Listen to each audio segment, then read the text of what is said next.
नमस्कार, आप देख रहे हैं यूपी टीवी 7 सच की तह तक।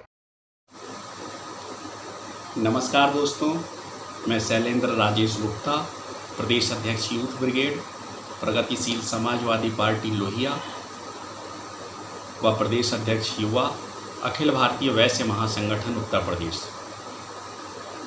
ग्राम नोनारी, विधुना विधानसभा, डिस्ट्रिक्ट औरैया, उत्तर प्रदेश से। आशा करता हूँ आप सभी अपने परिवारों में अच्छे होंगे, परिवार में सब कुशल मंगल होगा, क्योंकि इस वैश्विक महामारी से बचने का एक ही उपाय है, घरों में रहना, सुरक्षित रहना। दोस्तों, हम सब तो अपने घरों में हैं। क्या आपने कभी सोचा कि हमारे देश का एक बहुत बड़ा वर्ग, गरीब और मजदूर, क्या उन सबको हमारी तरह अपने परिवारों में नहीं होना चाहिए था?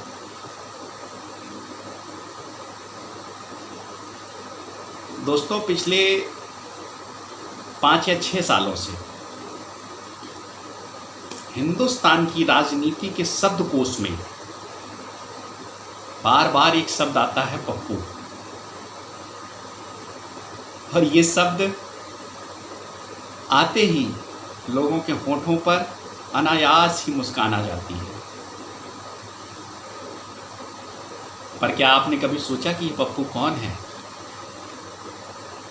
कोरोना वायरस ने देश को बता दिया है कि हाशिए पर खड़ा एक बहुत बड़ा तबका गरीब और मजदूर इस देश का पप्पू है।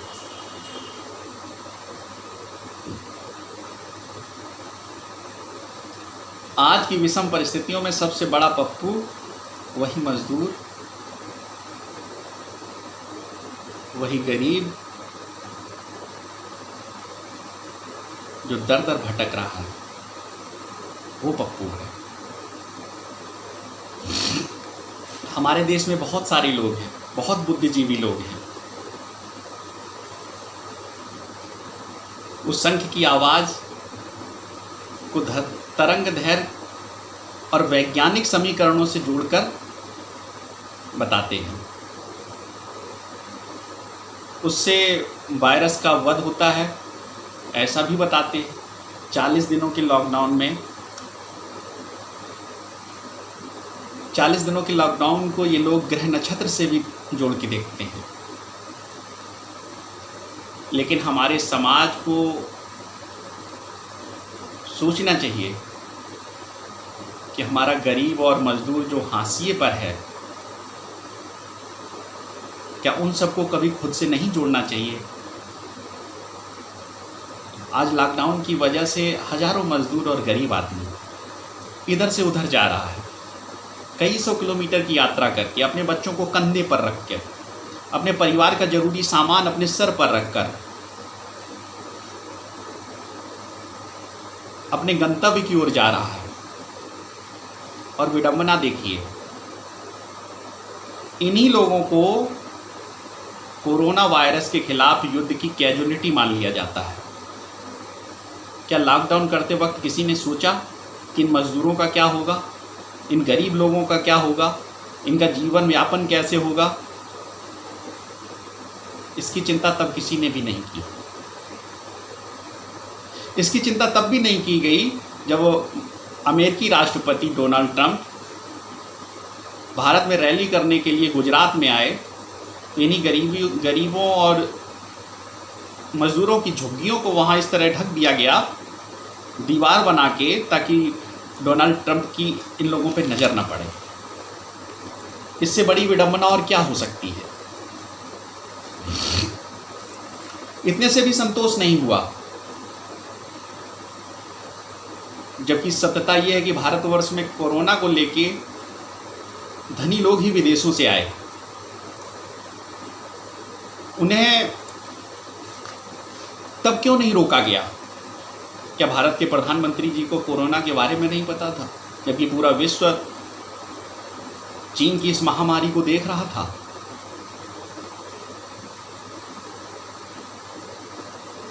क्या तब एयरपोर्ट नहीं बंद कर देने चाहिए थे? इन अमीर लोगों को जो विदेशों से बराबर आ जा रहे थे, इनको नहीं रोकना चाहिए था? मैं मानता हूँ हो सकता है इन पे नज़र देर से पड़ी हो, तब तक बहुत देर हो गई, लेकिन आपने गरीबों को निकालने की योजना न बना के इन अमीर लोगों के लिए विदेशों में हवाई जहाज उड़ा दिए। हमारे देश के पायलट अपनी जान पर खेल के इनको लेके आए। क्या हिंदुस्तान का गरीब मजदूर इस लायक नहीं था कि वो अपने परिवार में आ सके?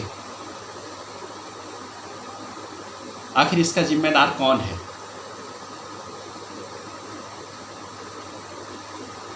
इनका दोष क्या है? इन गरीबों को तो ये भी नहीं पता, इन बेचारों को तो ये नहीं पता कि देश में क्या हो रहा है। इन्हें कोरोना, क्वारंटाइन, कोविड-19, लॉकडाउन जैसे शब्दों का अर्थ तक पता नहीं। इनको तो पता ही नहीं था कि देश में क्या होने वाला है। भारत सरकार को जब कोरोना की जानकारी हो गई थी, 30 जनवरी को जब भारत में पहला केस कोरोना का आया, तो भारतवर्ष में बहुत बड़ा त्यौहार होली, उस पर लॉकडाउन नहीं कर देना चाहिए था। उस लॉकडाउन में सबसे ज़्यादा यात्रा की इन गरीब और मजदूरों ने परिवहन और रेलवे द्वारा। क्या तब इनको नहीं रोक देना चाहिए था ताकि ये लोग अपने घरों में रह जाएं?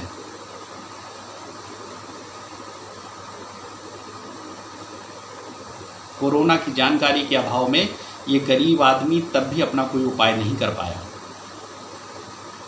इन्हें कुछ पता ही नहीं था। अचानक 22 तारीख को लॉकडाउन कर दिया जाता है जनता कर्फ्यू के नाम से। लोग उसका समर्थन भी करते हैं और यही गरीब मजदूर समर्थन करता थे उस लॉकडाउन के। शायद इसलिए समर्थन किया कि बहुत ज़रूरी था हिंदुस्तान के को बचाने के लिए।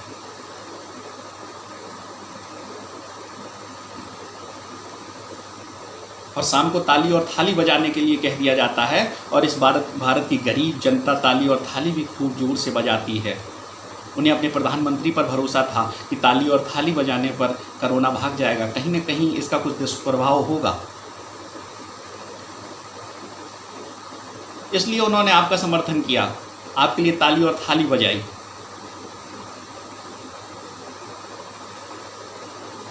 अगले दिन कह दिया गया कि आप घरों से बाहर नहीं निकलेंगे, आपको घर में आटा, चावल, दूध घरों में दिया जाएगा। पर साहब 1 किलो आटा, 2 रुपए की चीनी, 2 रुपए की चाय पत्ती खरीदने वाला ये मजदूर, इसको तो उसने लगा कि शायद रामराज आ गया है। इससे अच्छा और क्या हो सकता है कि घरों में ही सारी चीज़ें मुहैया कराई जाएंगी। पर इनका भ्रम मात्र 2 दिन में निकल गया। 2 दिन बाद इनको पता चल गया कि राम राज्य तो सिर्फ अयोध्या में आने वाला है। राम राज्य जो आएगा वो सिर्फ अयोध्या में आएगा। हस्तिनापुर वासियों के लिए जीवन तो कुरुक्षेत्र की तरह ही है। और ये लोग चल पड़े अपने गंतव्य की ओर जहां से आए थे। क्या आपको तभी व्यवस्था नहीं करनी चाहिए थी इनको निकाल के घर पहुंचाने की? आखिर आपने क्यों नहीं किया? प्रधानमंत्री जी, आपको प्रधानमंत्री सिर्फ अमीर लोगों ने नहीं बनाया। आपको वोट देने वाले लोग ये गरीब, कमजोर, दलित, पिछड़े लगभग सारे लोग थे जिन्होंने आपको प्रधानमंत्री पद के लिए वोट किया।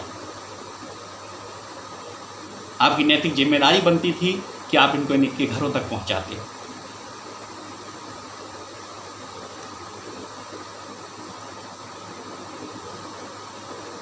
आखिर इनका कसूर क्या है कि ये गरीब हैं? ये सिर्फ वोट देने के लिए बनाए गए हैं। और ये जब वहाँ से अपने घरों के लिए निकले, ढेर सारे मजदूर दिल्ली, अहमदाबाद, गुजरात, मुंबई पैदल लोग अपने घरों के लिए निकल लिए। पर उनके लिए क्या ये आसान था? बिल्कुल नहीं था। बीच में जितने भी राज्यों की पुलिस थी, जितने भी राज्यों की पुलिस मिली, वो इन्हें ऐसे देख रहे थे मानो कोरोना वायरस को लेकर यही गरीब घूम रहा है।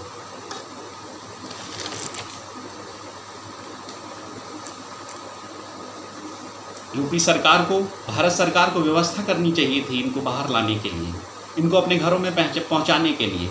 40 दिनों के लॉकडाउन में एक अमीर आदमी, पढ़ा लिखा वर्ग, जो हर तरह से सक्षम है, वो खुद को तो घरों में सुरक्षित कर रहा है। लोग घरों में डिश बना रहे हैं,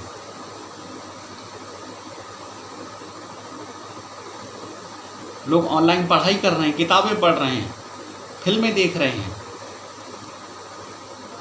पर भारत का ये गरीब मजदूर आटा और चावल की तलाश में इधर से उधर जा रहा है।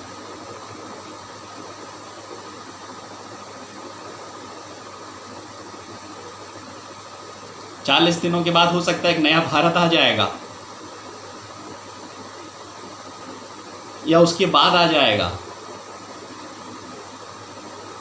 क्या प्रधानमंत्री जी ये गरीब मजदूर जो हजारों किलोमीटर पैदल चल के अपने घरों की ओर जा रहा है, ये आप पे विश्वास कर पाएगा?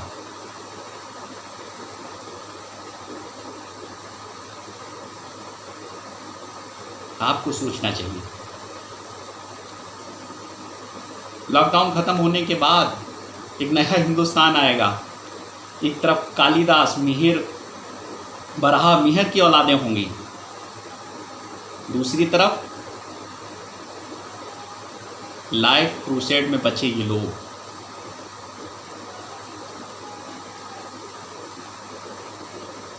हमारे माननीय प्रधानमंत्री जी इस कोरोना युद्ध में महाभारत का जिक्र करते हैं, और करना भी चाहिए, होना चाहिए, क्योंकि महाभारत के युद्ध में अक्षौणी सेना जो थी उसने इन मजदूर और गरीबों की तरह ही दान दिया था। इन्होंने सहयोग किया था। इनको कोई नहीं जानता, उस अक्षौणी सेना को कोई नहीं जानता।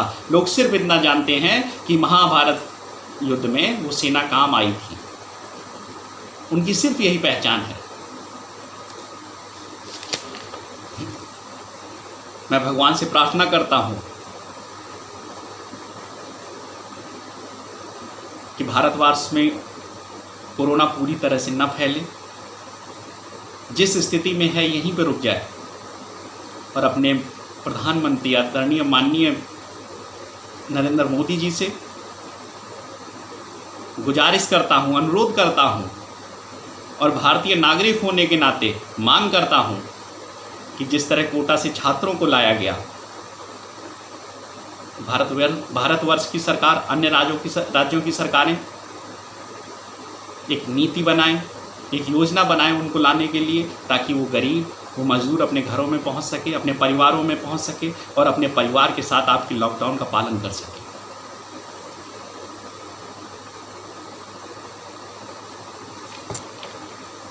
मैंने कल हजारों लोगों को सुबह 3 बजे, हजारों की संख्या में युवा, बुजुर्ग, महिलाएं, बच्चे सुबह 3 बजे तड़के निकल लेते हैं, ताकि दोपहर हो तो कहीं छांव में रुक जाएं। और सरकार जो दावा करती है कि उनकी सारी व्यवस्थाएं की जा रही हैं, उनको खाना दिया जा रहा है, उनको राशन दिया जा रहा है, ऐसा कुछ भी धरातल पर नहीं है। कुछ समाज सेवी संस्थाएं हैं, धन्य है वो भारत माँ के लाल, जो ऐसा कार्य कर रहे हैं, भूखों का पेट भर रहे हैं।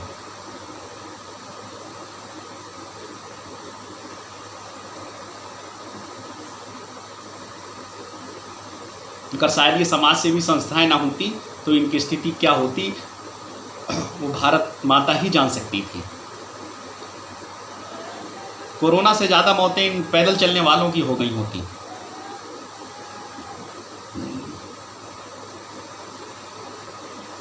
ये मेरे जैसे युवाओं का दर्द है। हमारे नेता माननीय श्री शिवपाल सिंह यादव जी का दर्द है। उन्होंने भी ट्वीट करके कहा कि जिस तरह छात्रों को लाया गया, इस तरह मजदूरों के लिए कोई योजना बनावे सरकार। मैं सिर्फ गुजारिश करता हूं भारत के प्रधानमंत्री जी से कि जल्द से जल्द इन गरीबों को अपने घर पहुंचा दें, ताकि सुबह से लेकर शाम तक, शाम से लेकर रात तक इन लोगों को न चलना पड़े। मैं राखी बख्शी की इन पंक्तियों के साथ अपनी बात समाप्त करता हूँ। मुश्किलों के दौर में ये काम किया जाए, मुश्किलों के दौर में ये काम किया जाए, कोई भूखा न रहे, इंतजाम किया जाए।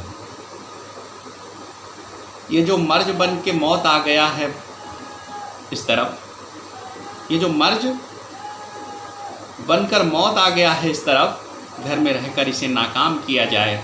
इस आफत के जिम्मेवार हम ही तो हैं, ज़िंदगी को यूँ न बदनाम किया जाए। अब रह भी जा अपनी हदों में ए तू बंदे, कुदरत को और न नीलाम किया जाए। ये कर रहे जो दिन रात इलाज व हिफाजत, मिलकर इन सब को सलाम किया जाए। ये मजहब, ये जात, ये ऊंच, ये नीच, इन मुद्दों का भी किस्सा तमाम किया जाए। इस तरह सुबह को शाम किया जाए। कुछ वक्त तो ईश्वर के नाम किया जाए, कुछ वक्त तो ईश्वर के नाम किया जाए। जय समाजवाद, जय शिवपाल, जय हिंद।